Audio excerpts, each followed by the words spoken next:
Dollo's retirement explained the law, the legacy, the benefits, and what really happens after January the 18th, when Chief Justice Alphonse Chigamoy Dollo clocked 70 years on January the 18th, 2026. He reached a constitutional milestone that quietly but firmly marked the end of his tenure as Uganda's Chief Justice. Yet, almost immediately, public debate erupted online and within legal circles.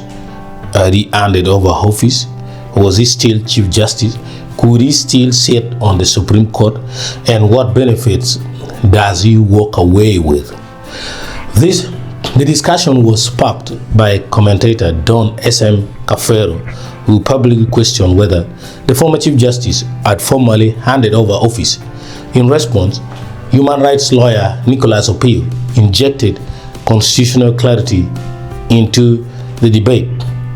My brother, a judge has 3 months after retirement to complete pending duties. He may not be the Chief Justice on January 18th, but he remains a Supreme Court Justice for another 3 months. Article 1441, Opio explained. That single response exposed a widespread misunderstanding about judicial retirement in Uganda, one that goes beyond ceremony and into constitutional design.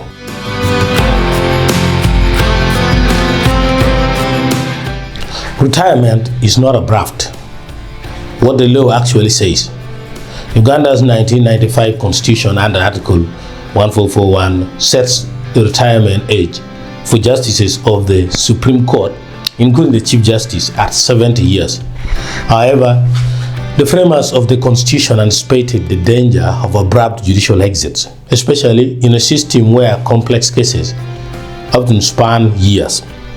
As a result, the law provides a 3-month grace period after retirement, during which a judge may conclude judgments already heard, finalize reserved rulings, sit on matters that were substantially completed before retirement. This period is limited in scope. Critically, Owiny Dollo ceased to be Chief Justice on January 18, 2026. He no longer holds administrative authority. He cannot assign judges, manage budgets, or lead the judiciary. He may only sit as a Supreme Court Justice to conclude pending matters. In essence, the Constitution draws a clear line. Retirement ends leadership, not unfinished justice.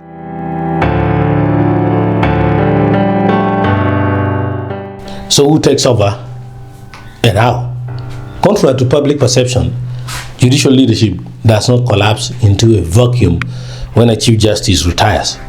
In the absence of a newly appointed Chief Justice, administrative stewardship automatically shifts to the most senior Justice of the Supreme Court.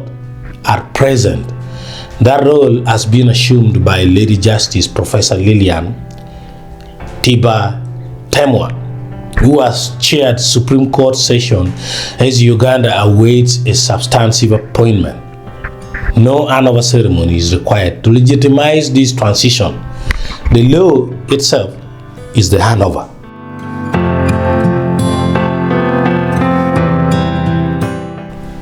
A 4-decade legal journey.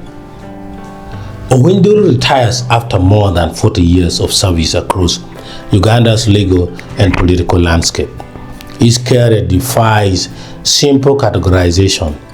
He served as a private legal practitioner for over 2 decades, a High Court judge, Deputy Chief Justice, and head of the Court of Appeal, Constitutional Court, a member of Parliament, a Constituent Assembly delegate who helped draft the 1995 Constitution, a government minister, and finally, Chief Justice of Uganda from August 2020.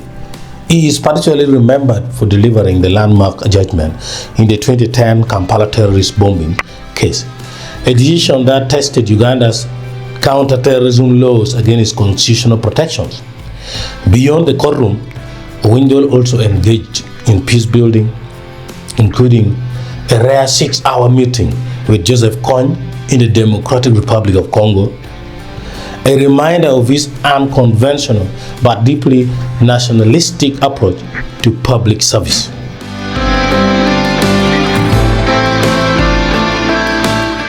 Transforming the judiciary, core unique achievements. Upon assuming office in 2020, Owiny launched the Judicial Transformation Agenda 2020-2025, an ambitious blueprint aimed at tackling long-standing institutional decay. Under his leadership, case disposal rates increased even as filing surged. New high court circuits and magistrate courts were established across the country. Major infrastructure projects were completed, including the Supreme Court and Court of Appeal towers. Electronic case management systems were rolled out, accelerating digitization. Alternative dispute resolution, that's ADR mechanisms, were promoted, emphasizing culturally accepted justice. Perhaps his most consequential achievement was budgetary growth. The judiciary's funding rose from Uganda shilling 198 billion to Uganda shilling 450 billion, strengthening its operational independence. We urge you that as a third arm of government, the judiciary deserved more. You listed. Owiny told President Museveni at a public event.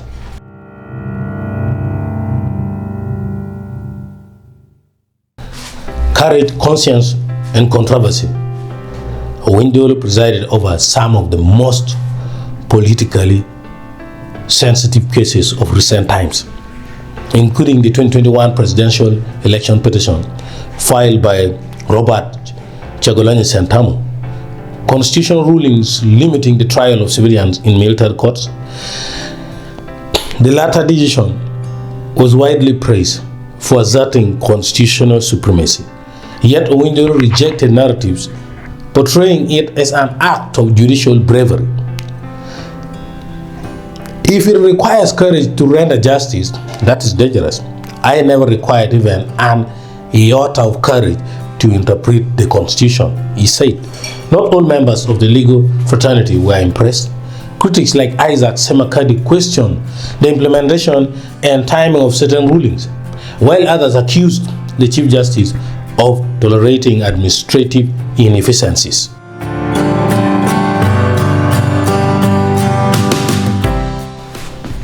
Bar bench tensions and executive proximity. One of the darkest clouds over his tenure was the strained relationship between the judiciary and the Uganda Law Society, ULS. Public confrontations, mutual accusations, and the eventual departure of Semakade from Uganda marked a historic low in bar bench relations.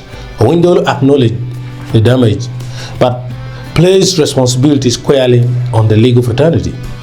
There is only one loser in bar bench conflict: the judiciary. He won. He also faced accusations of being too close to the executive. He dismissed these claims as a misunderstanding of institutional engagement, insisting that assertiveness, not distance, secured respect for the judiciary.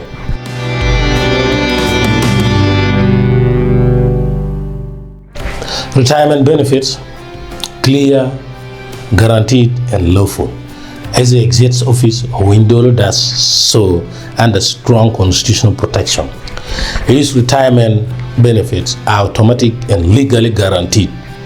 He is entitled to a full monthly pension for life based on his last salary, a one-time gratuity reflecting decades of service, lifetime medical care, locally and abroad for himself and eligible dependents, state-provided security, official transport facilitation or allowance, continued housing benefits subject to government policy, retention of the honorary title Chief Justice Emeritus, full pay during the 3-month grace period while concluding pending duties. These benefits exist to protect judicial independence beyond office, ensuring retired judges are not economically vulnerable to political pressure.